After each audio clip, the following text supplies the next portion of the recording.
Good afternoon and welcome to Finding the Joy in the Journey. My name is Rev Gina and I am blessed to be the host of this hour. And we are going to do just that, talk about joy and finding and creating more of it in our life. It's not about out there finding it, it's finding it right where we are. Nothing has to change but our perspective. So we are here knowing that life is all about the good stuff. And we spend so much of our life doing that sometimes it's just taking a twist and being and recognizing that the joy is in the journey, not the destination. So that's what we're all about. It's not about someday I will and fill in the blank. Or when I have this, then I'll take that vacation. When I retire, then I'll be able to. Or I'll buy that car once I've saved X amount, or I'll do this. It's not about planning just for the future. What are you doing right here, right now, to appreciate this day and create more joy in it? Because all we have to do is recognize that divine quality of joy. It is always within us, so that we are tapping in. That's what this hour is all about, is tapping into that joy in different ways. So I am blessed to have a wonderful, wonderful guest today who is incredibly inspirational and just has a joy for life. She has had quite the story herself, and through the wisdom that she gained from her journey, she shares it with us that we can have that much brighter a path. So today I am blessed to bring Reverend Dr. Michelle Wadleigh. She's an inspiring and exciting coach, master teacher, speaker, workshop, and retreat facilitator. She's the co-founder of Planned Happiness Institute and the PHI Coaching Academy with her husband, Reverend Neil Pinkman. Michelle founded the Center for Spiritual Living in North Jersey 20 years ago and continues to serve as a spiritual leader and is a 21-year graduate of IPEC Coaching Institute. She is an incredibly unique practical teacher who's passionate about you mastering a fully expressed life. She's grounded in solid metaphysical principles and brings her teaching to through a wide open heart, along with a sense of humor, joyfully demonstrated through her laughter and her engaging style. Her focus as a teacher is empowering others for their own spiritual and emotional liberation through the application of practical tools and methods, including the science of mind. She is a straight shooter who calls things like she sees them while using her easygoing personal style. She brings a wealth of experience from having helped thousands of people to experience great transformation in their lives. Some of the lessons that she brings everywhere are everything is consciousness, consciousness first, consciousness always, there is no other. Michelle has spent years developing her courses in forgiveness, shadow work, and perfecting her unique approach to working with individuals called the Radical Release Method. Michelle is the author of 4 books: Prosperous Me, 40 Days to Freedom, Lenten Practices for a Modern Mind, and So It Is, May Silence Be Your Guide, and Forgiveness, A Path, a Promise, a Way of Life, which is a workbook for emotional and spiritual freedom. And that's the one we're really going to be talking a lot about today because it is hot off the presses. She's an amazing woman and she has a style all her own. So I am blessed to bring in Reverend Dr. Michelle Wadleigh. Thank you for being here with us here on Finding the Joy in the Journey. We are so happy to have you here.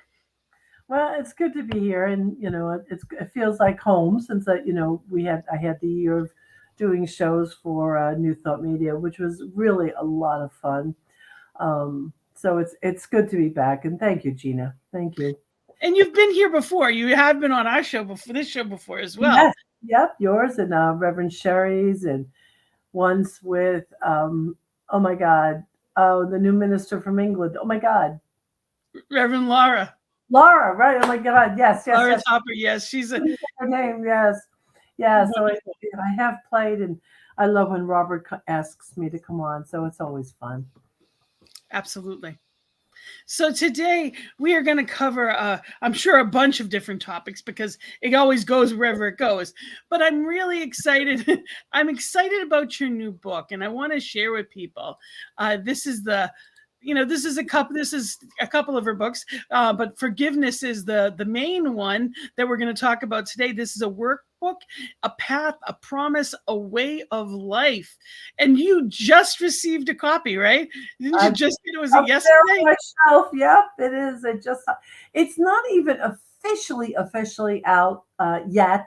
Home office, I have it published through Park Point Press with CSL, and so they're still signing off on it. But what happened was one of my greetings, Martha Christie. One of my practitioners ordered a copy, and she said, "I got a copy of it." How do you get a copy? It's not available. Well, sure enough, it is available. So I was very excited, and I ordered mine, and my husband ordered his, and a couple of other people. But the official, it's still like a few days away. I need home office to tell me, yeah, go, but It I is can't. official. It's already on Amazon. So Yeah, if you're looking for it, feel free to put in Reverend Michelle's name and go right to Amazon and get your copy. great. Hello. Hello, Evelyn, my beloved practitioner and minister in our community. Lovely. So And Wayne, it's too, from Calvary. We want to yeah. make sure we send a Hello. shout out to Wayne as well. Hello. You said a couple things, and I I realize I want to speak to something that I feel like is in the air. And my latest blog that I wrote, well, I wrote a blog, and then I wrote something for my community, and it's called a timely response. Because the thing about talking to people within the community, everybody's always trying to be on their best behavior, and everybody's always trying to um, be spiritual and be happy. Well, right now, we're coming out of the fog, right? We're coming out of the fog.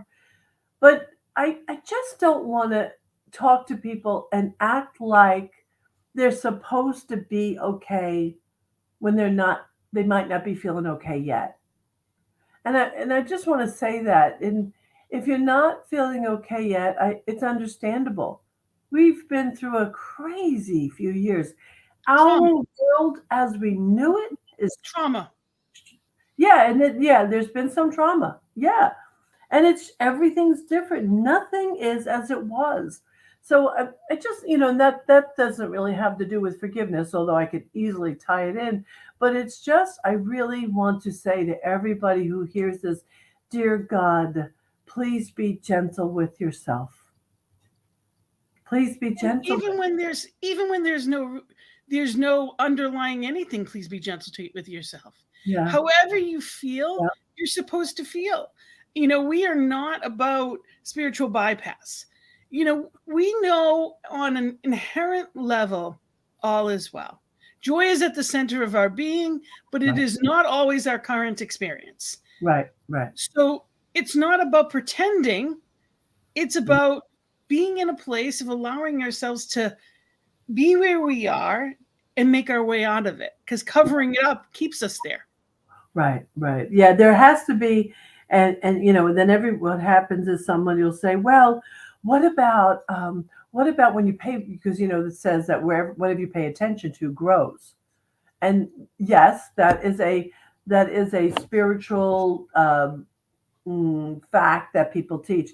But there's a nuance around that, and the nuance is that trying to hide it and stuff it is another way of paying attention to it. And when you pay attention to it in that way, that festers like a boil. It festers inside. It goes You have septic. to, yeah, you have to release the energy. You must release the energy so you can get to the other side of it, which is what which is, and now I'll tie it together if you don't mind. Now that's what the forgiveness workbook is all about. The workbook, which is really my baby, it has been my most significant. Anything else I did before now was, I'd say, easy by comparison. This was, for me, this was the biggest effort, the most significant amount of time and energy that I've ever put into something. And at one point, because I've been teaching a forgiveness course for years now, and I want to give a shout out to Reverend Jim Stark, who has been so instrumental in me getting to this point, because he kept giving me a platform to teach, and I kept having classes, and I learned in the classes. I wasn't just teaching, I was paying attention. And so I learned, and from learning, I kept developing the course more and more. And it's that course that developed over years that has now turned into this book.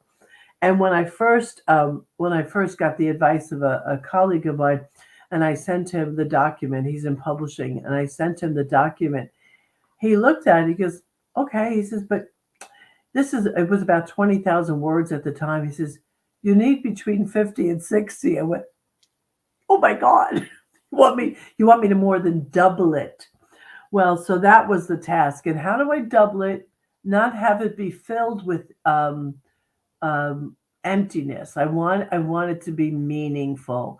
And so that was the task. I felt like somebody gave me an assignment, and I wanted it good for religious scientists. I wanted it good for unity people. I wanted it good for spiritual people.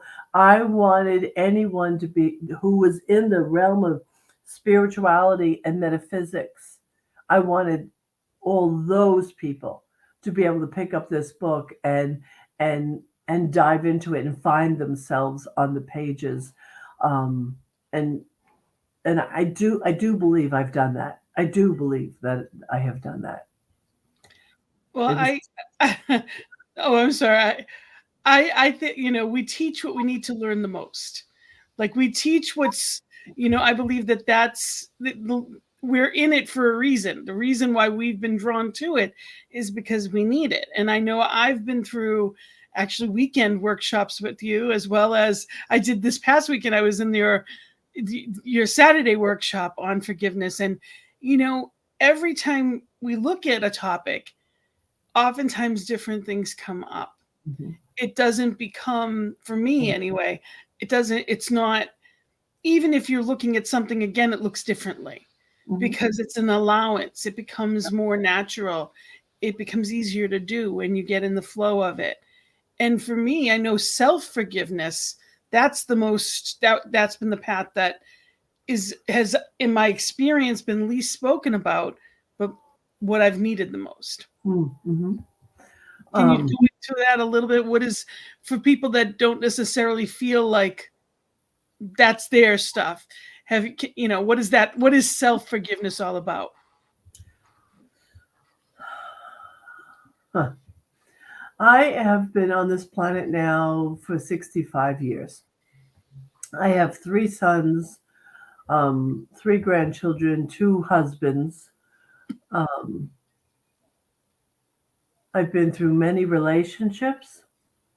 I haven't had that many jobs. I've had a number. I've started in the restaurant business, went into sales, trucking sales, back into the restaurant business, sometimes at the same time, and now been a minister for 21 years.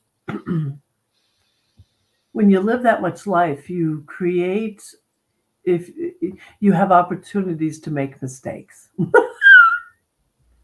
You have a lot of opportunities. I've had a lot of opportunities to make mistakes.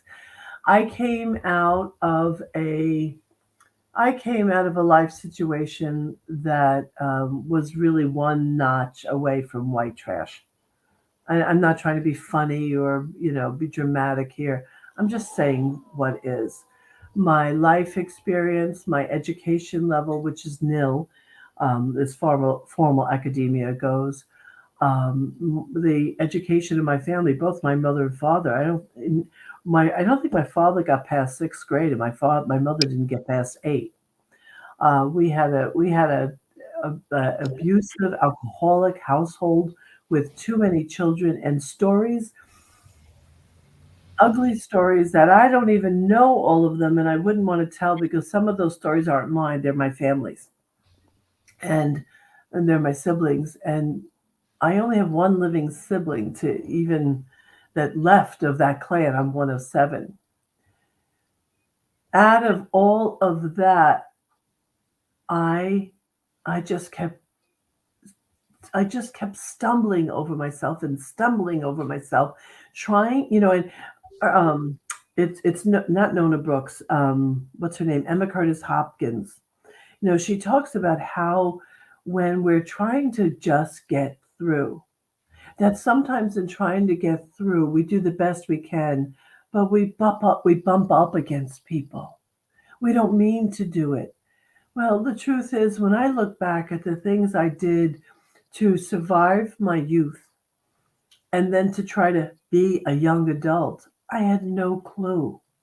And in having no clue, I just kept making mistakes one after the other. I mean, I wasn't some kind of rotten person, but I was so hungry for things that I thought I didn't have. And so I reached for them in all the wrong places. I made errors everywhere. And so when I think back, and now, because now, of course, I'm talking about the book all the time, I'm in the interviews, I'm teaching the classes. So what's happening? Anything that I did that was on my mind is like coming to the surface. And I'll lay in bed at night, and there will be this amount of mistakes and errors and transgressions that I've made that come to mind, and I lay in bed going to sleep, and I think to myself, I accept myself as I am and as I am not. I accept myself as I am, as I am not. I forgive myself. I forgive my transgressions. And I have to live into that on a regular basis. But that's because I'm conscious and I want it to come up, because if it doesn't come up, I'm at the mercy of it. What I know is there are people walking this planet, millions of people walking this planet that are not conscious. And so what's happening is people are trying to survive on top of their discontent, on top of their self-judgment. And it's hard. If you don't learn to love yourself and forgive yourself, no one else can do that for you. No one else. I remember, and before writing my own book, now I get to recommend my own book, which is so great. It was always Colin Tipping's book that I would recommend. I mean, it's a great book. Radical Forgiveness. I got it right there sitting on my shelf. And as a teacher, that was one of the main, I told my students, my prac students, you got to do the four agreements, radical forgiveness, um, of course, science of mind, oh, and the shadow work. Those are the four beautiful legs of a table, strong table had all those things. And except I remember I met radical, excuse me, I met Colin Tipping when he was just coming on the scene. Someone had him at we had him at our ministers gathering in the UCLA Center in Lake Arrowhead, and he was a beautiful being. I'm sorry that he's not with us any longer. And so he was doing his teaching and his exercises and such. But I knew from my own spiritual teacher decades before, I knew that self-forgiveness was the meaty part of this. And we were doing this exercise, and I looked at him. I said, Colin, what about self-forgiveness? And he goes, well, you could work on that later. Do this now. And I'm like, oh, because we were doing an exercise. Now, being the radical that I am, I didn't listen to him. I put my own name in the exercise, whatever it was. But that's what I wanted to make sure that in my book, I made sure I gave it enough attention. So, because it's not easy to see what's landed on your heart. We have scars and we have wounds, and they're not easy to catch. And sometimes they're just subtle little things. They're just subtle. Me overreacting to my grandson. My grandson, oh God, I adore that child. But he is one. You have four grandkids. I just learned the I other do. day. No, you had four. What a treasure, right? My God. And he's a wild one. He's a little bit of a wild one. And so I'm constantly learning how to be patient in greater ways. And so, but that doesn't mean on occasion I don't overreact, or kind of pull back. And then I have to think to myself, okay, okay, okay. And then I have to forgive myself for reacting. Because if I don't, it seeps in. Though all of the lack of forgiveness that's in us becomes dis-ease. It becomes dis-ease. It gets in the way of healthy relationships. And so It's and so many other reasons. it's hard. It's really it's feeling worthy. It helps us to, whether or not we forgive ourselves for whatever was, helps us with worthiness. And Hmm. for me, what the signs of it for me are the could have, would have, should have's, guilt, Hmm. shame, and fear. Yes. So Yeah. those are those real warnings for me that I need to go back within and know the perfection of spirit within me. As an individualized expression, I am not meant to be like anyone else. Right. Right. And there's a lot of things. There's some things that I need to forgive myself for, and there's some things that I try to forgive myself for that are not, there's nothing wrong with it. I don't need to give forgiveness for that. So Tell for me. if it, and that's been a big awareness for me too, is that I always, for me, in my most of my life, I was running. I would run and do, and for everyone, everything. I was 24/7 running clubs, running groups, running an office, working full time, my business, Basically prove family. your worth. Yes, absolutely, externally proving my worth. Got And it. now I'm at a place physically where that's not even an option. Hmm. And it's not who I am anyway. So Right. there's a part of me that feels less than because I'm not doing all that. And the Hmm. truth is, there's no forgiveness needed. I'm exactly who I'm meant to be right now. Mm. But there's still that should have, would have, could have sometimes, the guilt or even shame that says, but you should. And I'm learning how to accept who and where I am is exactly where I'm supposed to be. And it's enough. Okay, so I want to. Can I pick up on that thread a little bit? Yeah, absolutely. Okay, so here's the thing. Number one, all of those elements are elements that I unpack specifically in the book. We unpack guilt, we unpack shame, we unpack fear and doubt. We unpack all of that because it all gets tied together. So here's the thing I want to tell you, and I have witnessed the miraculous in these classes. When we forgive ourselves enough, and let me make a note of the one word I want to make sure I capture here. Um, when we forgive ourselves enough, the would have, should have, could have feeling, that dangling feeling disappears. It it doesn't hang in the on the sidelines anymore. Because one of the things that you and I and people like us, if we are individuals who have made some questionable decisions in our lifetime, we have to forgive ourselves for suffering, and that's hands down one of the most important things. My my pain that I experienced and my pain that I partially perpetrated are all decades old, decades. But if we're decades later still talking about the same thing, we have to forgive ourselves for suffering.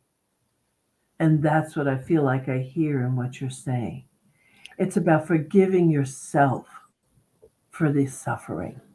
And that's an aspect that has a nuance that isn't, it's not real obvious, but it's very necessary. Does that make sense? It does. It does. And it's not always. It's Right. just like you were saying, sometimes you're lying in bed and things come up and you're thinking, how did I, it, it it's normal. It's so important that people realize it's Yep. normal for that self-talk to turn negative. It's not about denying it, it's being aware of it and saying, no, I plucked that weed of doubt. It's not the truth. And loving ourselves back to. So you give a lot of practical tools and ways to do that, which I appreciate because it's about a how-to guide. We're not born with the knowing of how to get back to or get to where we choose to be sometimes. And I love that you give a lot of practical examples and tools to do it. Well, because here's the thing, and I love all the new, I mean, I can't repeat them to you because I have trouble reading them, but I understand them. I understand it when I'm reading, and I understand when I'm talking to people about it. All the brain sciences now, all of that comes into play now, and the changes. What happens is we are habit making beings. We're meaning making beings, and we're habit making beings. So when someone says to me, "Oh, I already forgave my mother and my father," that's probably true, but often there's still some dust left on the mirror of your being. And so the habit is and this is the beauty of religious science. This is the beauty of science of mind and metaphysics as far as healing goes, because if you speak to if in the world of therapy, although I must say, and I'm going to be so arrogant right now, the world of therapy is finally catching up. They're catching up to the fact that we don't have to be at the mercy of these things for any amount of time anymore. See, people used to think they had to use therapy till they were like blue in the face in order to become free of it. Well, the beauty of metaphysics and science of mind and prayer and spiritual mind treatment, if you know how to pray effectively enough and you know how to sink down below the surface to where that creative process is really having its way within your subconscious, you can free yourself. You and I and everyone listening can free ourselves. But we have to get down below just opinions. And then that's where we start to create the new habits. So when a thought comes up inside of me about, maybe I didn't do something right, or a memory, I take care of it immediately because I refer to it as you're building your forgiveness muscle. It's a muscle. And once you do it often enough, and once you realize, and this is so beautiful, that the freedom that's possible from this practice, you can expedite it, and you can really truly expedite it. Because let's say I'm forgiving I'm a coworker. I'm forgiving an old coworker for something, and I go through the whole process and I use the exercises, and then I recognize that there's a place in this my coworker that is innocent, like the same place of innocence inside of me. Oh, okay, so that person must have needed something. Oh, okay. What do they need? Well, I might not know what they need, but their need bumped up against me. And I became the victim in the moment. And so when that happens and I want to find freedom, I'm going to do everything I can to now find compassion. Because if that person was in pain enough that caused pain, then I want to make sure that I can free them because I want to free myself in the same way. So the habit then of constantly being willing to forgive means that I can look ahead and not have to go through a lot of processes. What I do is now, once I build the muscle and find the freedom inside of my body and feel it, I'm not going to take on another opportunity to be upset. Right? Do you get that? Like I won't even invest the time in making somebody wrong. That's what I won't do any longer. You react differently. You no longer act in the we don't we change when we understand, Hmm. when we've done sometimes I say the work, because it feels, the word doesn't necessarily feel like, because it's a gift to be able to process it. So when Mhm. you've done the work, Yeah. things that used to bother you don't anymore because you understand it. Yeah.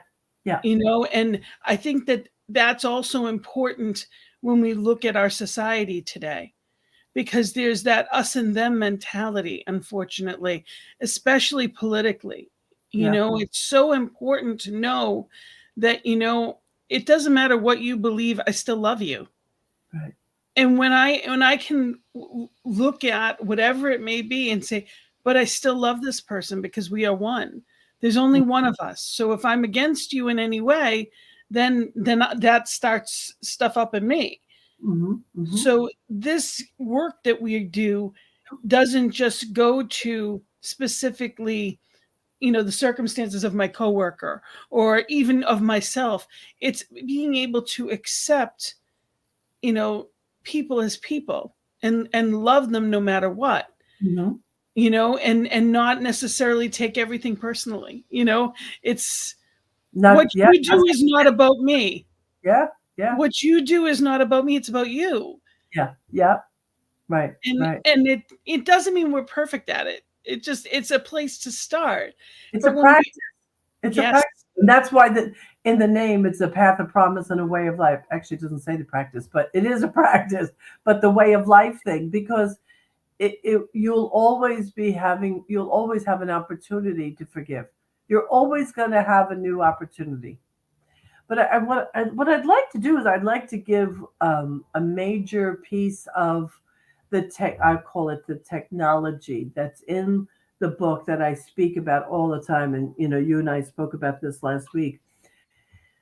There are practices that we can do every moment of every day with every time we engage anywhere in life.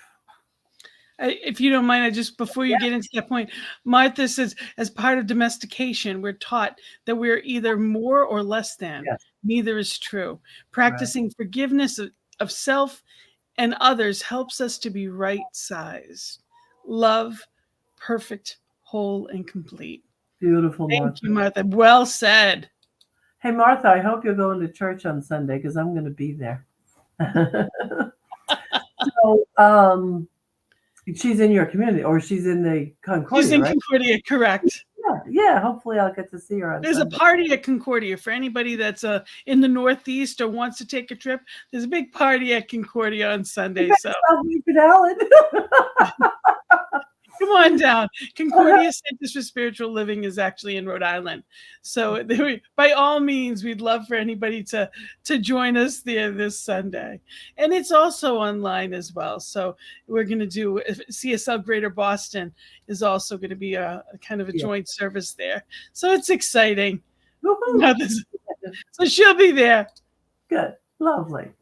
So the technology that when I'm teaching the course, so there's a book, right, and then there's the course. From the moment the course starts, the second someone registers, because the work always starts the moment you register, right? Because that's the commitment. The moment someone registers, they receive from me a package of what's called the pre-work. And in the pre-work, they're given assignments. The most important assignment given for the pre-work is the practice of non-judgment. And the non-judgment is critical because and this is way more than we could cover in the few minutes that we have. It's really a big subject because again, there's nuances to judgment. Everybody likes to then break out discernment. Yes, all that's true, but the fact is that if and I don't remember what she just wrote, but something that Christy just wrote. The less than, the either more or less than, right? So what happens is when we use judgment as a form of creating someone as inferior and making us superior, especially under those conditions, when we use judgment as righteousness to drive our belief system, all of these things, they're first of all and that you might not realize it. And I'm not speaking to you, Reverend Gina, but to every listener, because I know we've had these conversations. But being carrying judgment for anyone is painful to the self. We cannot escape that judgment. Yet, by practicing non judgment, what happens is we do not cause ourselves to have to forgive.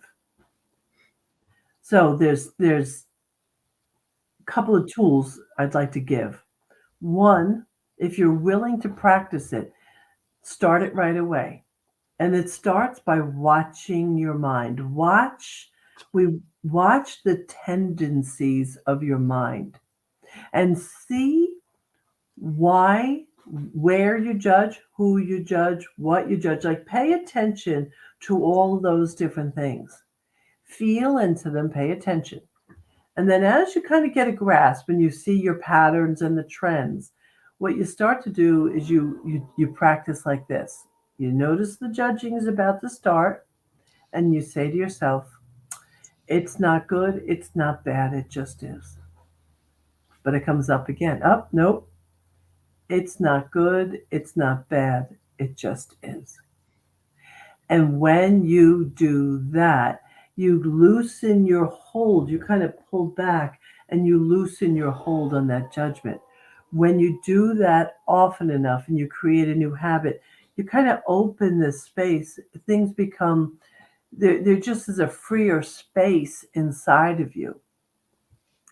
The, of course, this work leads into shadow work, but I just don't want to open that door. But when you learn about when you practice non-judgment and you find the freedom, there you can see where your mind has been caught up. It's like walking through a thicket bush, and when judging all the time, you get all caught up in the thickets. But if you walk out and just to an open field, you walk freely, and that's what it's kind of like. But in order to, when you need to forgive, it's because you first judged. And that's clear. Some things are worthy of judgment. I also don't want to be unrealistic. There are things that go on in the world, there are things that have happened in our world that were hard. Many, many. It's not, we do the best we can on a daily basis. There's not a one size fits all to anything. All it Mm-hmm. is really trying to have the practice of monitoring my actions versus reactions. Mm-hmm. Yeah, and there's so much conversation out there now. There's so much conversation around trauma, right? And trauma that's handed down through the DNA. Well, I'm glad it's finally really coming in full swing and coming out on the front stage of life, because I think of forgiveness as a 360 tool. We do start, and even in the book, we start by looking outside at others. Why? Because that's how we first notice it. That's how we first notice the pain. It's rare that we jump first to self forgiveness. That's usually something we learn afterwards. Now, in metaphysics, yes, it is. Metaphysics is and people in spirituality, metaphysics, we usually have some of these conversations already. But for the common population, usually it's going to start on the outside. So we start on the outside forgiveness. We turn to the inner forgiveness, and then we look at in the book, and we call it innocence. Although you could also call it purity. And what that is, it's learning to find that place in you that has never been hurt, harmed, or injured in any way. And when you recognize that lives inside of you, you recognize it lives also in your offenders, in those who have harmed. And as you begin to do that, you're elevating yourself, and you're building that spiritual forgiveness muscle, and you're building it and you're building it. And then then we take time to look at family and we take time to look at our ancestors, not to make anybody wrong. The 80s are gone. Blaming mom and dad and blaming, grandma and grandpa, it's over. Now that No, that doesn't doesn't. hasn't been impact, but we have to let go of it and heal from it and forgive so that that trickle down effect ends. We have the opportunity to do that, and Yeah. you through this book and through your classes help with that in amazing ways. And while I would love to go further into it, the hours flying by, and we haven't even talked about. Tell us about the Planned Happiness Institute. I mean, I Uh, love the name, but I want you to tell us more about it because a lot of people don't know.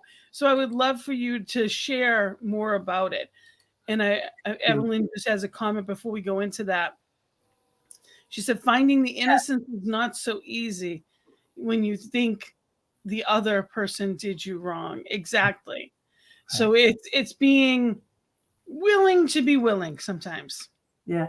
Hey, folks, I didn't say any of this was easy, but the payoff, the I know. payoff of freedom, the payoff to where things don't catch your. And I think I started to say this before, and I didn't finish, and then we'll move on as your request.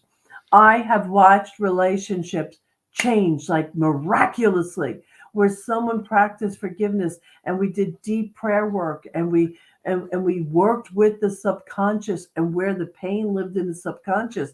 And suddenly there's this miraculous shift in someone's relationship. I have a beloved member who's right now on the West Coast. Her brother just passed. She was having a tumultuous relationship with her sister, and she just couldn't find the way out. But then she did the work and she did the work and she created a miracle. Now she's not the only one. I've watched these miracles happen, especially when someone takes responsibility and stops blaming. And that's all part of it. That's all part of it. Planned Happiness Institute. It's My well, no, it's a wonderful topic and it's so important because, like you said, it's like taking the thorn out of a side. It doesn't matter who did it. It doesn't matter why they did it. The thorn's not there anymore. If there's Right. only one of us and you've taken out the thorn, it's going to relieve something and the other person's going to feel it as well because there's only one of us. So if Yes. we truly believe in oneness and not duality, then we Yes. know that healing us is healing the whole. Yes, yes. And you don't have to, you actually, it's nice if you have a conversation with another, but the truth is, once you heal it inside, because as within, so without, you deal with this within, the without changes. It changes. It Yeah. does.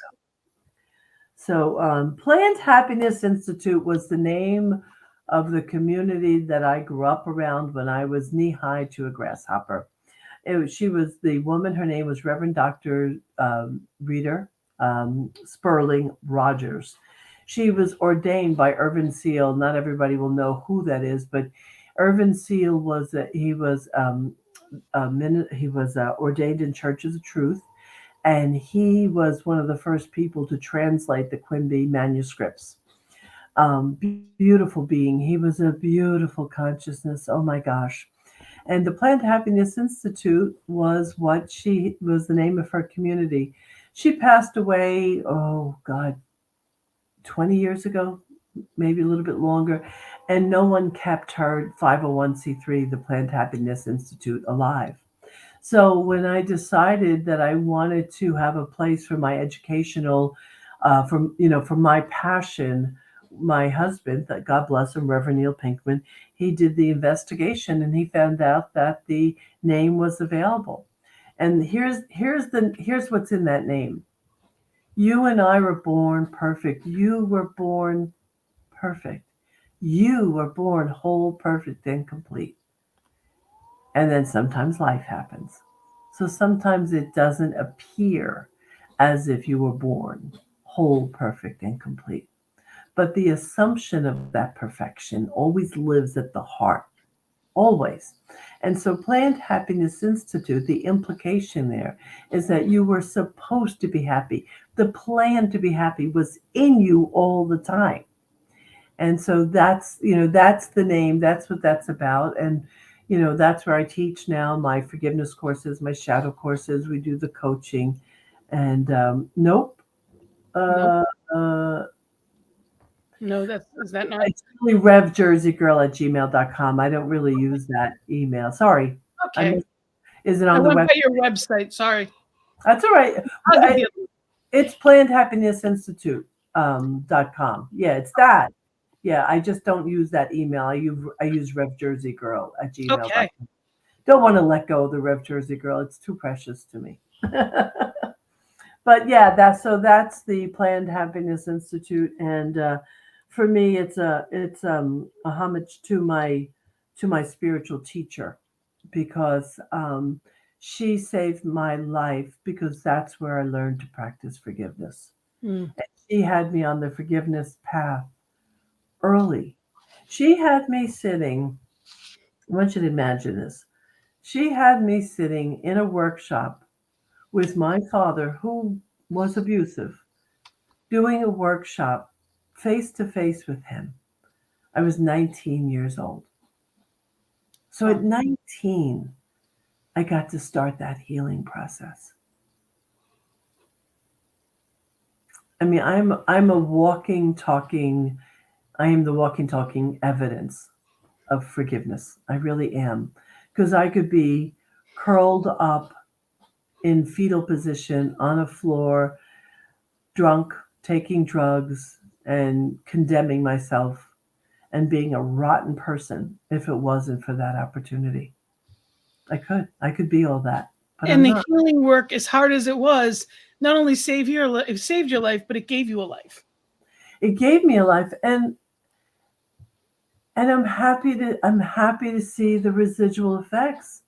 I'm happy to see my students. I'm happy to see the practitioners. I'm happy to see, the people in my community who, I bring up these conversations. They're like, yeah, yeah, yeah, yeah, yeah, whatever, because we've had them so often and so long. But it's in them, and it's all, for me, it's all been about taking the science of mind and applying it for emotional health and healing. That's been my journey. That's been what I've always wanted to bring to my community and to the world at large. And you offer classes, different types of classes that allow that so people can go to plannedhappinessinstitute.com and they can find out what the courses that you offer. Yep, yep. And I blog every week. So there's a lot of blogs that are in there that are also about healing and whole and being whole and transformation. So yes, absolutely. Please sign up and participate, and become part of the conversation. You know, somebody I got a call earlier today from somebody who, the text was, "I'm having a rough time. Can we talk?" And so we chatted for a while, and we talked about options of what was going on in her life and what she could do. And she said, "I know what I want my option to be, because I know that's why I called you." Because if all you want to do is bellyache, you just call a friend. But when you want to transcend something, you call someone who's going to see past the story and past the pain, which is what we train as practitioners and ministers in this teaching. I mean, we are a valuable commodity. Really, practitioners, ministers, we bring a breath of fresh air to the world by not buying into the stories around us. It's a totally beautiful thing. And it's a wonderful asset that people can utilize, whether it be at their centers or if it's online. It's Hmm. knowing, because we don't want to know the story. We just want to know, well, what's the outcome? And we know the truth. And we Hmm. can do that for ourselves. It's just learning how to. So Yeah. that's your contact email. If anybody is looking to reach out to you, I want to make sure that they know to do that. And you are you're in New Jersey. You're at CSL. Yep, CSL North Jersey is the community, but we are in northern New Jersey in a little town.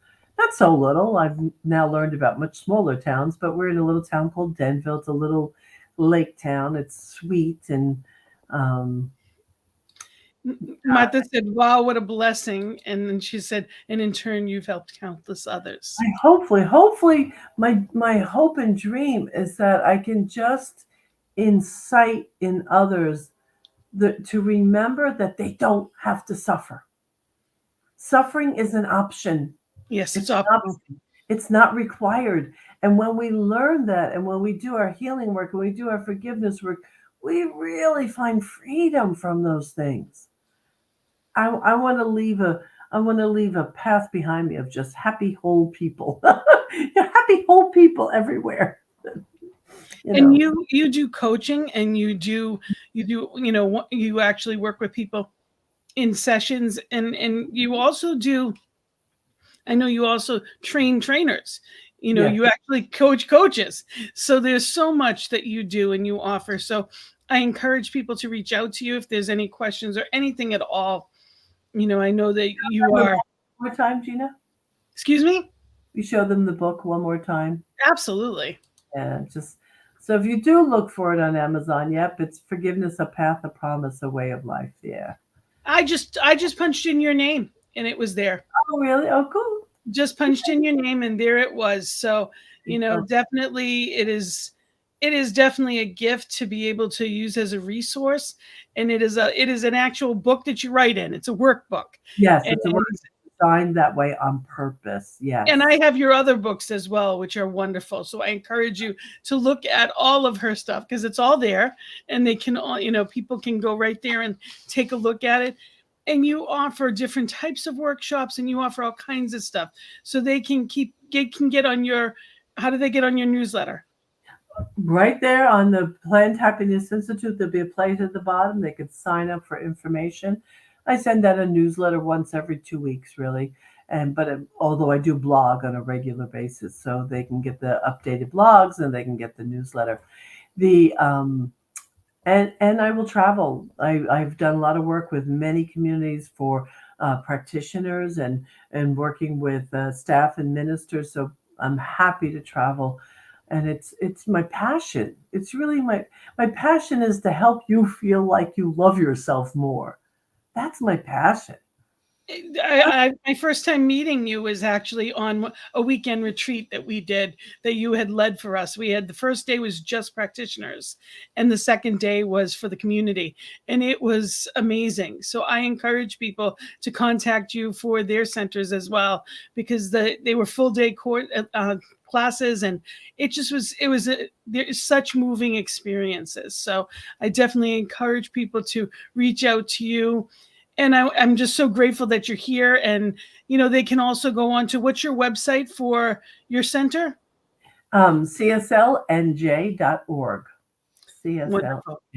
And I'm going to be facilitating a retreat in the Northeast, in New York State.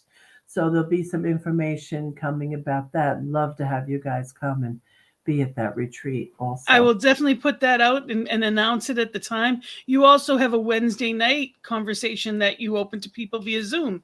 So a lot of what you're doing for your center in general it's virtual. So anyone, anywhere can find out more information about it. So I appreciate that. And I want to make sure people know that because there's so much good. Yes, on this network, we do all kinds of amazing shows and that's wonderful. It is. I'm so grateful to be a part of it. And I really want to make sure people know that we have a prayer team here, ntmedia.org. It's prayer@ntmedia.org. And we are here to pray for you and know truth as well. It is all licensed practitioners and ministers. And we are all here for that. And thank you, Martha. The passion shows it is felt deeply. Thank you, Martha, for all your comments and your wisdom, and Evelyn and Wayne. And thank you for all being here. It has been a gift this hour. And I wanted to mention that I'm starting a class we've mentioned it a couple of times. I'm starting a class on Monday. and it's going to be on the 4 agreements. So this coming Monday, reach out to me. It's Gina at cslboston.org. If you have any questions, you can call me or email me, and I would love to have you. Just reach out, and it would be wonderful to have you there. So we have that. Course to teach, Gina. That's a great course to teach. I have no doubt it's going to be so much fun. We get the opportunity in our life to do amazing things, and this is one way to help us have tools, practical tools too. This class helps with that, to be able to say what we mean what we say, not say it mean, and not take it that way either. And that's important. It's not just what's said, it's what I take from what's said. So it's being impeccable, but also, allowing, And tonight, if you're available, we'd love to have you join us. Every Thursday, we have a sacred circle at 7. And tonight is Reverend Christina K. Jones, who is going to be there with us. And the topic tonight is the new evolution. So every Thursday night it is our sacred circle at 7 p.m. and that's Eastern time. Want to make sure I mention that 7 p.m. Eastern time. So from wherever you are, go to the cslboston.org, or you can go to Facebook page, and it'll give you the link to come join us on Zoom. And Reverend Michelle was there last week for us. She hosted last week, and I know we'll get her back. We're definitely going to invite her back again. It's been a gift to be here, and thank you, Martha. We appreciate you as well, and thank you for being here with us, Reverend Michelle. Thank you for doing the work that you do, because it's so important that the ability to love ourselves gives us a greater ability to love others. Yes. We are the change that we wish to see in the world. Yes. And everyone needs to run out and grab your book.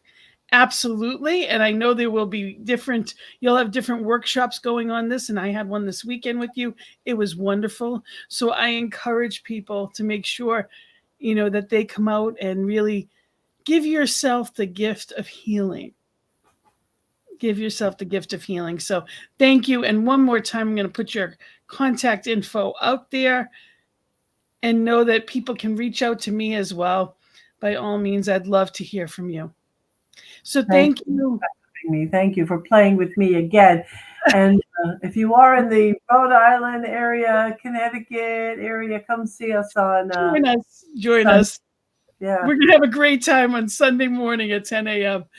Eastern time. So, join us. You get the extra hour because it's the daylight savings. So good. Thank you. Thank you all for being with us, and, support our network. Know that we're here because of people like you. We thank you for it. We're monthly givers. Dedicated. As am I. It's just a gift to the world. We have a platform that gives the opportunity to do that. So thank you all, and have a wonderful week. Can't wait to see you again soon. Thank you, love. Blessings. Bye all. On behalf of everyone at New Thought Media Network, thank you for being a member of our virtual family. Your financial contributions help share the New Thought message with people from around the world. Please visit and contribute at www.ntmedia.org/donate.